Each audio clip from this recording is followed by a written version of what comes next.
Hey folks, how y'all doing today? I am on my way home from a little church in Windfall, Virginia. It's pastored by a very good friend of mine. We used to work together at Liberty University for a couple years. He left the university to go full-time at this little church.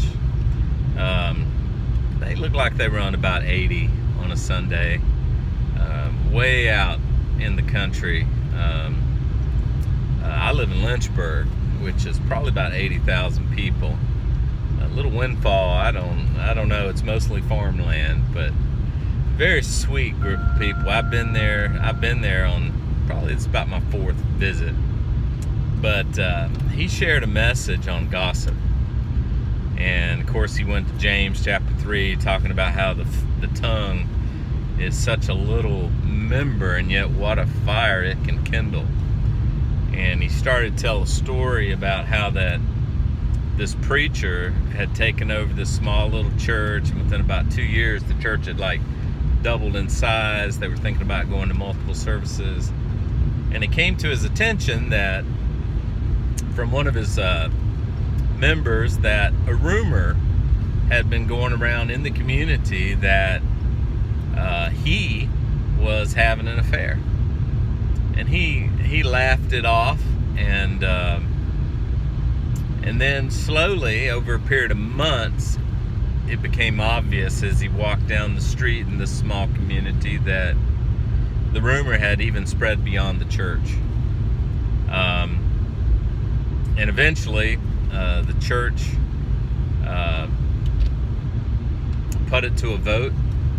Of course, Baptist churches have congregational polity, and it was a split decision. The ones that wanted to get rid of him lost, and they left, which is very typical, which is so sad. And the ones that believed him, they won, so he stayed. But he realized pretty quickly that his reputation in the community had been soiled, and he decided that it would be in the best interest of the church and his family that he resign. And then he lowered the hammer and said, that pastor was me. And he shared about a little church that he pastored 10 years ago, and that happened. And he shared why it happened. He went to Matthew chapter 18. And Matthew 18, 15, 16, 17, those verses say, if you have aught against your brother, or if you have something against your brother, then go to your brother, and between you and him alone, deal with it so that you can save your brother. And he started talking about how, if the first person that had spread that rumor had just read the scriptures, did the right thing, then maybe that never would have happened. So, of course, the admonition is to the congregation: if you got a problem, go to the person you have the problem with. Don't go to your neighbor, don't go to Facebook, don't go to the church, don't go to the pastor of the church. Go to the person, unless the person is the pastor of the church. And he said, imagine what might have, could have, should have, would have happened if they would have done the right thing. And then, of course, on his part, he felt that his fault in that was he didn't address the rumor immediately.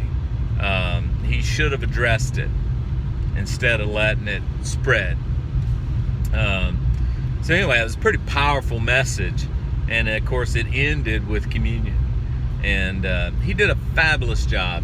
It's a little church called Windfall Baptist Church in Windfall, Virginia. I really was encouraged by it. He's been at this little church now, I guess, for 2-3 years, and God is blessing him.